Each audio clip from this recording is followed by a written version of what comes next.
Marbly coming at you from the great city of Detroit, Michigan. And today I thought I'd do something a little different. I come with a little rock, and just do some things on the bass guitar, locking in with what's going on with the guitar as well as locking in the drummer. The drummer is and I as I work with this, I tried to think of some things, just not to get too extravagant with the bass, and just kind of lock that guitar part down, just to give you power, a lot of power on the guitar part. And let you hear the track so you can see where we were going with it.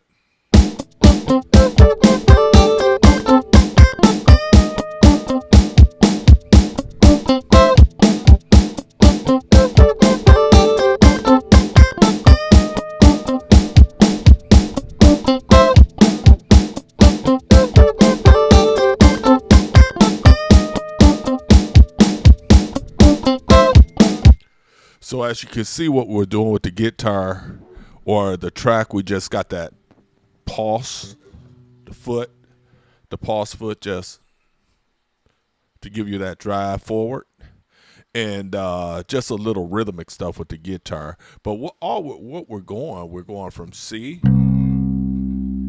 to B flat, back to C, to B flat, back to C, to B flat. So when I do the slide up, I'm sliding up to C, and then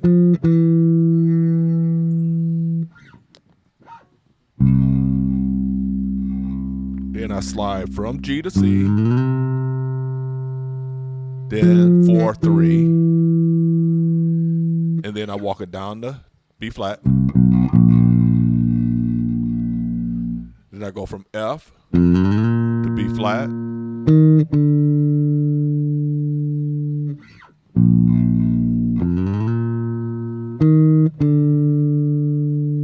So from C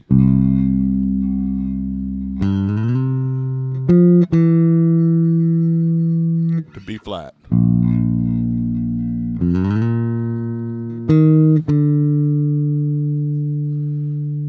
So that's the chord. B flat chord, then the C chord.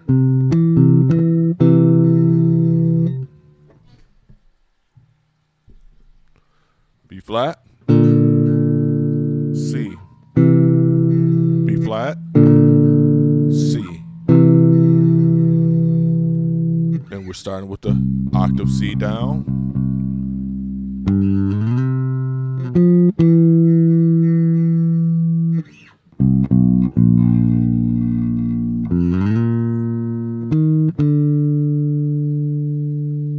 So I thought that would just add a little flavor, and it helps you get around your neck when you have to slide or you have to move, and to make things, where you're not just standing in one position. I have to slide down to the C, do a chord, come back to the C, go to the B flat, slide down to the B flat, do a chord, come back, C, slide down, C, slide down.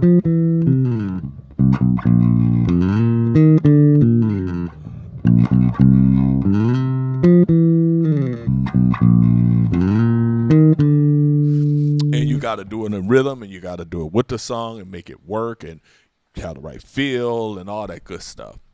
And it just helps you. I'm on name drop one thing. I'm on name drop Victor Wooten. And it's something he said stuck with me. He said, when you practice music. He said it's good to practice scales and all the other things, but you have to be able to put those scales within the music, unless you're just trying to understand the scales. But you need to understand the music end of it. So he said, if you're going to practice, put the scale in the music and practice the scale with the music. Don't just put on a metronome and click, click, click, click, click, click, run scales. Put on a beat, put on some drums, put on a guitar, put something on, and use those scales.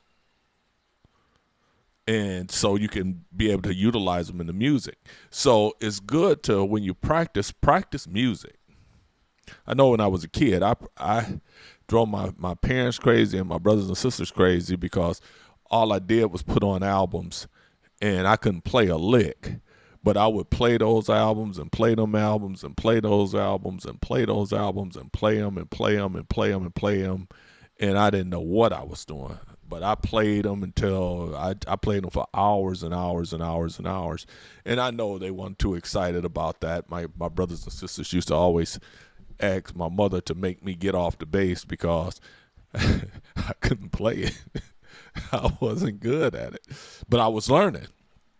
So I was in school. I was playing in the band in school, or I had music class in school. But I also would go home and take out albums and stuff like that and just play them to death. And that's one way to practice because the people on the album, the people in the studio, especially in today's now they have drum tracks and they have things that's just going spot on time. And if you have a time issue, when you play into an album, it'll show out. It'll show you if you keep in right time or if you're not keeping right time if you play into a track, because you'll either be in front of it or you'll be behind it. Or so when you play into it, play to a track or play to an album or play to something that keeps you true on time with a drum beat and a snare. Because a click track is just click, click, click, click, click, click, click, click, click. And really you don't know where the downbeat is. You don't know. I mean, you could guess it in your head, but if you can hear it and you can internalize it, it makes a big difference. So this is Jeff Marbly coming at you from the great city of Detroit. We're working on another piece of music. It's something I just thought up in my head, but we're working on another piece of music. Just different techniques, different things to get you around your neck, different things, different ways to hear music, different chords, because we're running a chord on the bass, a 1-3, a 1-3, and C and B flat. So it's just something to help you just to really work your hands and move your hand around the neck. Don't be afraid to move around the neck. Now when you're playing out, you may not want to do that, but when you're at home, use your neck. Use the neck. So you can kind of get around the neck, and then you'll feel more comfortable when you're playing out. As you get comfortable at home, you'll be more comfortable playing out and using that neck. But this is Jeff Marbly coming at you from the great city of Detroit, Michigan. I hope you got something out of the video today. Thumbs up. I thank you for all of them, all the comments. I appreciate them. I'm playing this is a V Marcus Miller V10.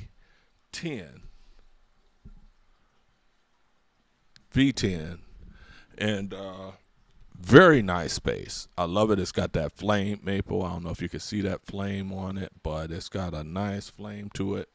It's kind of hard to see it, but you might be able to see that. But yeah, it's got nice flame. I love this clear pick guard. It shows the body of the bass off real good.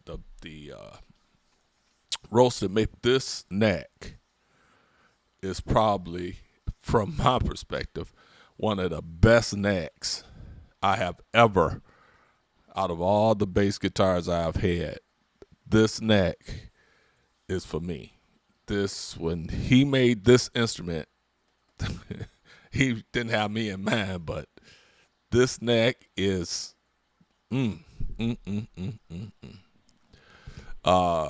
it's just the way it feels, just